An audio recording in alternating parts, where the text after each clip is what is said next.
మనందరం ఆన్లైన్లో చాలా సేఫ్గా ఉన్నామనుకుంటాం కదండి. కానీ నిజంగా ఎంత సేఫ్? ఈరోజు మనం ఇదే చూద్దాం.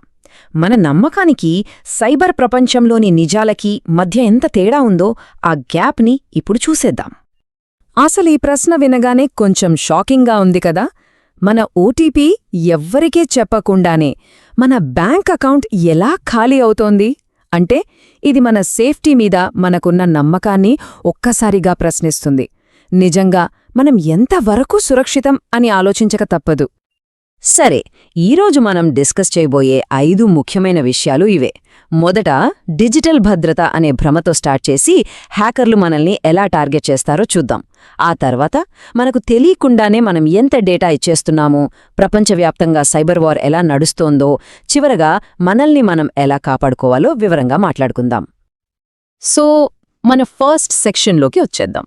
డిజిటల్ సెక్యూరిటీ గురించి చాలామంది నమ్మే కొన్ని అపోహల గురించి ఇప్పుడు మాట్లాడుకుందాం. చూడండి, చాలామంది ఏమనుకుంటారంటే, నా దగ్గర ఐఫోన్ ఉంది, నా పాస్వర్డ్ చాలా స్ట్రాంగ్గా ఉంది, నన్నెవ్వరూ ఏమీ చెయ్యలేరు అని. కానీ అసలు నిజమేంటో తెలుసా? నేరగాళ్లు మన పాస్వర్డ్ను గెస్ చెయ్యరు. అది వాళ్లకు ఆల్రెడీ డేటా లీక్స్లో దొరికేస్తుంది. వాళ్లు మన ఫోన్ను హ్యాక్ చేయరు. వాళ్లు హ్యాక్ చేసేది మనల్ని, మన మెదడుని. ఈ విశ్లేషణలో మనం తెలుసుకోవాల్సిన అతి ముఖ్యమైన పాయింట్ ఇదే. సైబర్ నేరగాళ్ల అతిపెద్ద ఆయుధం టెక్నాలజీ కాదు, సోషల్ ఇంజనీరింగ్. అంటే మనల్ని మాటలతో ఎలా మాయ చేస్తారో ఇప్పుడు చూద్దాం.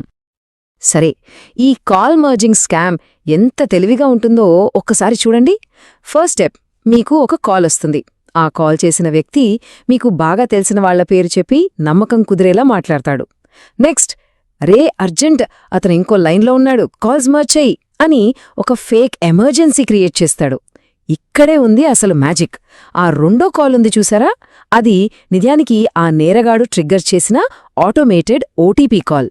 మనం ఆ కంగారులో కాల్స్ మర్జ్ బటన్ నొక్కగానే ఆ ఓటీపీ వాడికి నేరుగా వినిపిస్తుంది. అంతే సంగతులు. మనం ఓటీపీ చెప్పకుండానే వాడి చేతికి వెళ్ళిపోతుంది. ఈ ఒక్క కొటేషన్ చాలు మొత్తం విషయం అర్థం చేసుకోటానికి. నిపుణులు చెప్పేది ఇదే. సైబర్ సెక్యూరిటీలో వీకెస్ట్ లింక్ మనమే. వాళ్లు మన డివైజ్లను చేరుకోవడానికి మనల్నే ఒక దారిగా వాడుకుంటారు.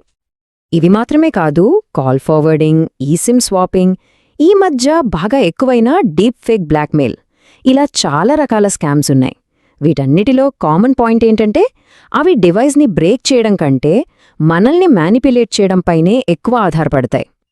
సరే, ఇప్పటిదాకా డైరెక్ట్ అటాక్స్ గురించి చూశాం. ఇప్పుడు ఇంకో యాంగిల్కి వెళ్దాం. అదేంటంటే పెద్ద టెక్ కంపెనీలు మన డేటాను భారీ ఎత్తున ఎలా సేకరిస్తున్నాయో, దానివల్ల వచ్చే ప్రమాదమేంటో చూద్దాం. ఫేస్బుక్ లాంటి యాప్స్కు మన గురించి ఎంత తెలుసు అనుకుంటున్నారు? సమాధానం వింటే నిజంగా ఆశ్చర్యపోతారు. దానికి మన గురించి తెలియని విషయమంటూ దాదాపుగా ఏదీ లేదు. ఫేస్బుక్ మన గురించి ఏం సేకరిస్తుందో తెలుసా? ఇక్కడ లిస్ట్ చూస్తే షాక్ అవుతాం. మనమెక్కడికి వెళ్తున్నాం, మన ఆర్థిక పరిస్థితి, మన హెల్త్ డేటా, మన కాంటాక్ట్ లిస్ట్లోని ప్రతి నంబర్, చివరికి మన పొలిటికల్, మతపరమైన నమ్మకాలతో సహా అన్నీ. ఇది ఎవరో చెప్తున్నది కాదు. ఫేస్బుక్ స్వయంగా అవును మేమీ డేటా అంతా సేకరిస్తాం అని ఒప్పుకున్నదే. మనం ఆ ఐ అగ్రీ బటన్ నొక్కినప్పుడే వీటన్నిటికీ పర్మిషన్ ఇచ్చేస్తున్నాం. ఒక్కసారి ఆలోచించండి, మన జీవితంలోని ప్రతీదీ మన ఈమెయిల్తోనే కనెక్ట్ అయి ఉంటుంది. ఒకవేళ మన జీమెయిల్ అకౌంట్ హ్యాక్ అయితే మన గత 15 ఏళ్ల లైఫ్ హిస్టరీ, మనం వెళ్లిన ప్రతి చోటు, మన పాస్వర్డ్స్ అన్నీ క్రిమినల్స్ చేతిలోకి వెళ్ళిపోతాయి. ఇది చాలా పెద్ద రిస్క్. ఓకే, ఇప్పుడు మనం వ్యక్తిగత ప్రమాదాల స్థాయి నుంచి దేశాల మధ్య జరిగే సైబర్ యుద్ధాల స్థాయికి వెళ్దాం. ఇక్కడ విషయాలు ఇంకా సీరియస్గా ఉంటాయి. ఈ స్లైడ్ చూస్తే మనకొక క్లారిటీ వస్తుంది. ప్రపంచంలోని 2 పెద్ద శక్తుల సైబర్ వార్ స్ట్రాటజీస్ ఎలా ఉన్నాయో చూడండి. రష్యా ఏమో ఉక్రెయిన్లో చేసినట్టు పవర్ గ్రిడ్స్ లాంటి వాటిని టార్గెట్ చేస్తుంది. మరోవైపు చైనా, ఇండియా లాంటి దేశాల నుంచి గూఢచర్యం కోసం భారీ మొత్తంలో డేటాను దొంగిలించడంపై ఫోకస్ పెడుతుంది. అందుబాటులో ఉన్న సమాచారం ప్రకారం ఇండియాను టార్గెట్ చేసే ప్రభుత్వ ప్రాయోజిత సైబర్ దాడుల్లో ఈ దేశాలు ముందున్నాయి. ఈ చార్ట్లో చూసినట్టు చైనా నుంచి మనకు ముప్పు చాలా ఎక్కువగా ఉంది. ఈ సైబర్ ముప్పు ఎంత తీవ్రంగా ఉందో చెప్పడానికి ఈ ఒక్క నెంబర్ చాలు: $15 బిలియన్. చైనా క్వాంటమ్ కంప్యూటింగ్ మీద ఇంత భారీగా ఇన్వెస్ట్ చేస్తోంది. ఈ టెక్నాలజీ వస్తే ఇప్పుడు మనం వాడుతున్న సెక్యూరిటీ సిస్టమ్స్ అన్నీ పనికిరాకుండా పోవచ్చు. సింపుల్గా చెప్పాలంటే క్వాంటమ్ కంప్యూటింగ్ అనేది కొన్ని ట్రిలియన్ల రెట్లు వేగంగా పనిచేస్తుంది.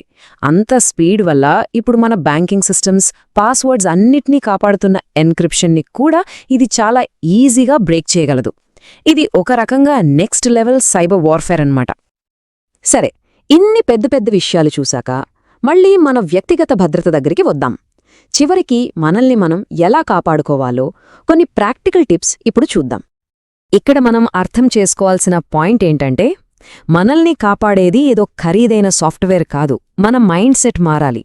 టెక్నాలజీని గుడ్డిగా వాడటం ఆపి స్పృహతో, అవగాహనతో వాడటం మొదలుపెట్టాలి. సరే, మరి దీనికి పరిష్కారం ఏంటి? ఇదిగోండి, ఇక్కడ కొన్ని సింపుల్ స్టెప్స్ ఉన్నాయి. చాలా సింపుల్ కానీ పవర్ఫుల్. ఫస్ట్, వాట్సాప్లో 2 ఫ్యాక్టర్ అథెంటికేషన్ ఆన్ చేసుకోండి. దీనివల్ల ఓటీపీ దొంగిలించబడినా మన అకౌంట్ సేఫ్గా ఉంటుంది. రెండోది, లాక్ స్క్రీన్ మీద SMS కనబడకుండా సెట్టింగ్స్ మార్చండి. దీనివల్ల ఫోన్ పక్కన ఉన్నవాళ్లు ఓటీపీ చూడలేరు. ఇక మూడోది, ఎవరైనా కాల్ చేసి కంగారు పెడుతున్నారంటే వెంటనే అనుమానించండి. స్కామర్లు మనల్ని పానిక్ చేసి తప్పులు చేస్తారు. ఫైనల్గా, యాప్స్కు ఏ పర్మిషన్లు ఇస్తున్నామో ఒకసారి చెక్ చేసుకోండి. మన డేటా మన చేతుల్లోనే ఉంటుంది. నిపుణులు చెప్పిన ఈ మాట నిజంగా ఆలోచింపజేస్తుంది. ఈ రోజుల్లో సైబర్ అటాక్ అనేది అంత కామన్ అయిపోయింది. మనం హ్యాక్ అయ్యామా లేదా అన్నది కాదు, ఎప్పుడు అయ్యామన్నదే ప్రశ్న. మరి ఇన్ని బెదిరింపులు, నిరంతర నిఘా ఉన్న ఈ రోజుల్లో నిజమైన ప్రైవసీ అనేది ఇక అసాధ్యమా? లేక మనమే స్పృహతో తీసుకునే నిర్ణయాల మీద ఆధారపడి ఉందా? దీని గురించి మనం ఆలోచించుకోవాలి. మరి ఈ విషయం తెలిసాక మీ సెక్యూరిటీ కోసం మీరు వెంటనే తీసుకోబోయే ఆ ఒక్క స్టెప్ ఏంటి? కింద కామెంట్స్లో తప్పకుండా చెప్పండి. ఒకరిని చూసి ఇంకొకరు నేర్చుకుంటారు. ఈ విశ్లేషణ మీకు నచ్చితే ఒక లైక్ కొట్టండి. ఇది ఇంకా చాలామందికి తెలియాలి అనుకుంటే తప్పకుండా షేర్ చేయండి. ఇలాంటి మరిన్ని ఇంట్రెస్టింగ్ అంశాల కోసం మన ఛానల్కు సబ్స్క్రైబ్ చేసుకోవడం మర్చిపోకండి. మరో మంచి టాపిక్తో మళ్ళీ కలుద్దాం.